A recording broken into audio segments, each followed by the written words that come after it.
So before the video starts, this video is being recorded with the Samsung Z Flip 6. I am testing, if you guys are interested, I am testing this phone, the Motorola Razr Plus 2023, the Motorola Razr 2024, and the Google Pixel Fold, the first gen. This is the worst condition I could give it, and I think it looks way better than the other phones already. It looks more bright, and it's actually darker than what it was when I recorded these.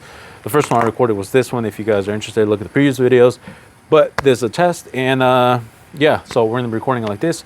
You can actually record 1x, or you go to 0.6, which is really nice. Oh, that's the mic right there, the receiver. So that's what it looks like. For some reason, I had the case on, and they didn't want to work, and I took off the case, and that works. So you're hearing the mic from the transmitter receiver. But anyways, let's get to the actual video. I did shoot this video like 4 different times, and if there's noise in the background, my bad. I literally cannot catch a break every single time I come out. Last time it took me like 4 different hours to record the videos that I made. It was like 3 or 4 different videos. But anyways, the Tamron 35-150 F2 through F2.8. Let me tell you why I got this thing.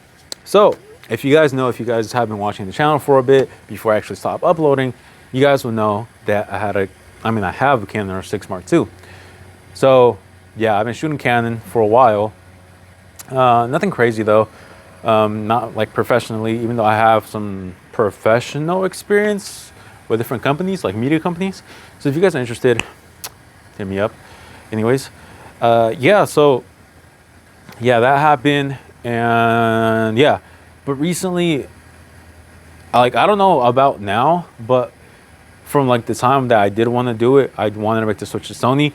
You could put in some LUTs before you actually like film, so you can have your LUTs baked into the video, or your presets. What are they called? LUTs, presets. You guys know what I mean. So yeah, you guys could do that. And with Canon, at least, I don't think you can. The other thing, and the main thing, is there's so many different lenses. Like, you can get this one, which is crazy good. It's about $2,000. The Tamron 35-150 F2 through F2.8, which is kind of crazy. That really replaces a bunch of different prime lenses, and that covers a whole bunch of like different range. So that's really good. Sigma came out with a 28-45 f1.8, which is insane. It's a full frame lens, and I have a Sony Zve10, which, I mean, with this thing, it's like a 50-225. So yeah, it looks pretty good in my opinion. It's really nice. But yeah, I really want to switch because Canon doesn't have all the lenses. You have to spend like 2.5 through 3K per like the good lenses, like the F2.8 lenses. So the 16-35, well, actually it's a 15-35, a 24-70, and a 70-200, which is kind of expensive, especially if you're just doing it for fun. Like most people, I think they just do it for fun, they like it or want to get into it. It is pretty expensive to get those good different lenses. And with Sony, honestly, you could get this thing for like 500 bucks. You can get like the Sigma Trio for like maybe 1,000. So the 16, the 32, 35, and then like a 56. All those are f1.4, which translates to like a f2, f2.2, if I'm not mistaken. Or it translates to a f2.1. It's not the full 1.4 that you're gonna get with a full frame lens, but it's really good, especially if you're just starting off. Really small, especially if you guys get the Tamron, the Sigma, like the little 10-20 or 10-18, 11-20 f2.8s. Like, it's gonna be really good in my opinion. Really small and compact too. Or you get the Tamron 17-70, which is basically like a 25.5 through 105 or something like that. But the main reason that I got this lens, not only because it's a f2 through f2.8, which is kind of insane. So I mean, for when I do switch to full frame, which I most likely am, because that's why I got it to like actually make the switch. But I did hear that like recently, like today, like I think not Sigma, I think Canon actually is switching to, like, they're allowing third-party companies to actually make lenses for them, like in autofocus. Because I mean, they were able to do it, but just manual focus, no autofocus. I did see the Sigma Trio that I was just telling you guys about, the 16-35, whatever it is, and 56 are coming to Canon RF. So that's cool, but those are APC lenses. And I do like the Canon colors, which basically everyone says that the Canon colors, whatever. And I really do like him. They look really nice. The Sony ones don't look too bad, but I do think they're like a little bit more blue. There's not that saturated. Yeah, but I honestly got this to make the switch, which now I'm kind of scared because it's kind of like, you know what I mean? But I do see more people switching to Sony. So if I do go to events, stuff like that, like, yeah, it's cool. I could have both, one for like work and then one for like, I guess, pleasure, fun, whatever. This is mostly me talking about why I got it, why I'm switching over. That should be a whole separate video in itself. I guess I am gonna make that. But yeah, the Tamron 35-150, dude, 35 covers most of the stuff. 35 covers basically, that's kind of a wide. So realistically, if you guys want, you guys could get a 16 through 35 f2.8 and then get this lens a 35 through 150, and that's basically this 16 to 35, the 24 to 70, and then the 70 through 200. Depending on what camera you have, you could just crop it in and you're good.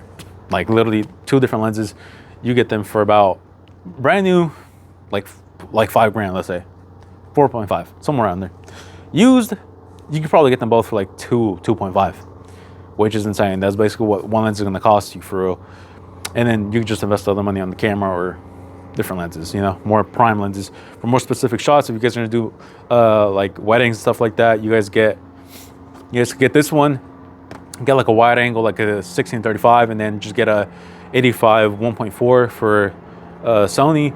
And then for Canon, it's I mean, Canon isn't out for this one, but if it was out, the Canon one would be 85 f 1.2. I mostly got this lens so I could make the switch for sure, because it was expensive, $2,000, and I don't do it. It's like a main thing. I'm thinking about getting a 17 through 28 or 17 through 70 for this thing. And then, I mean, I was thinking the 17 through 28 because that's a full frame lens, and then 17 to 70 is a APS-C for this thing. So I can't really transfer that over, but if I do, I'm gonna get like the vignetting, which is gonna make it like more, I guess, more of a creative shot. So there's pros and cons to everything. So let me know what I should do. And oh yeah, I am recording in 4K. It's UHD, so ultra high definition, which I looked up because I didn't know that was 4K. Usually it says 4K, you know, on phones, on cameras it does tell you 4K. Yeah, and then Sony, I don't think it does. I think it says something else. I think it might say the same thing now that I think about it.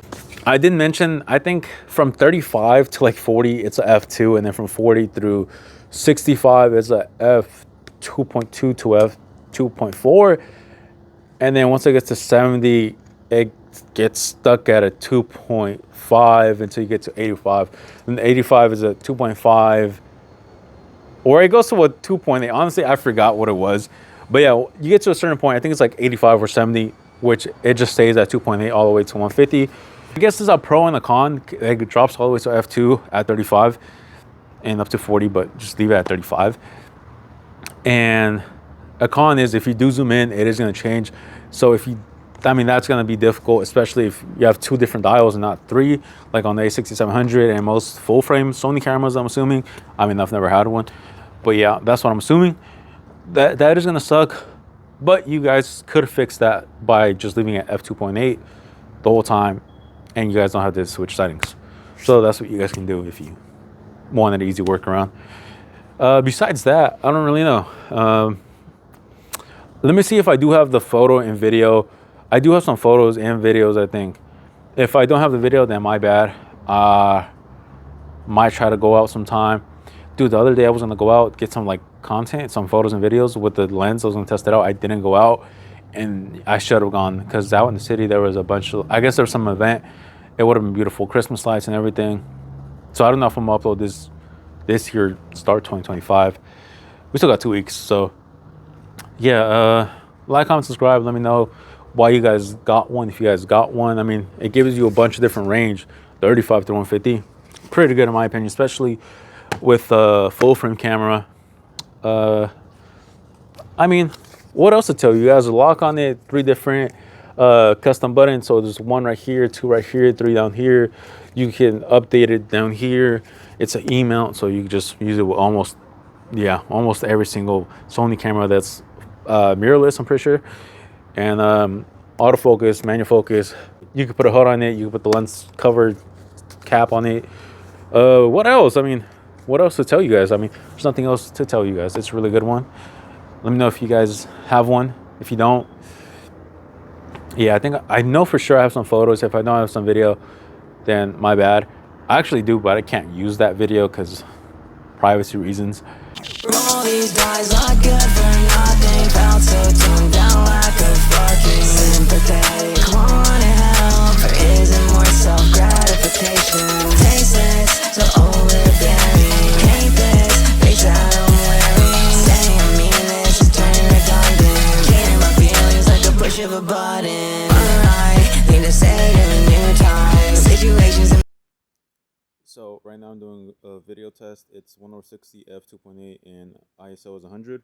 So right now it's at 35. We're gonna zoom in.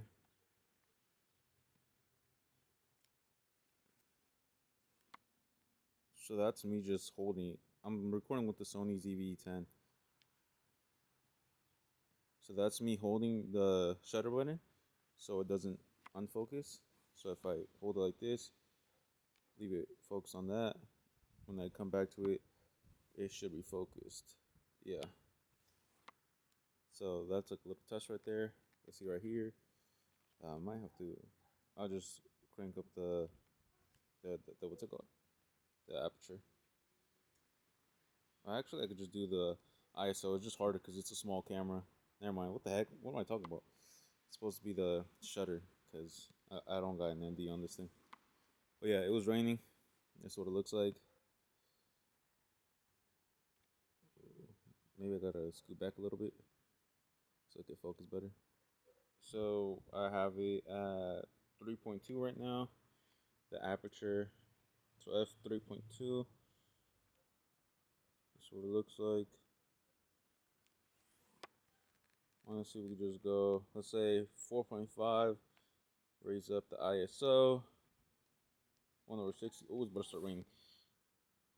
I don't think it looks that bad, honestly. Maybe if you had like a better camera, then it'll look better. Change it to 3.5. Go back to 4. Okay, it's raining, but this is basically what it looks like. And yeah, let me go back inside. The video should have been up. I should have posted the photo video on like before this. If not, I'm posting it right after this outro. So like, comment, subscribe, and I'll see you guys next time.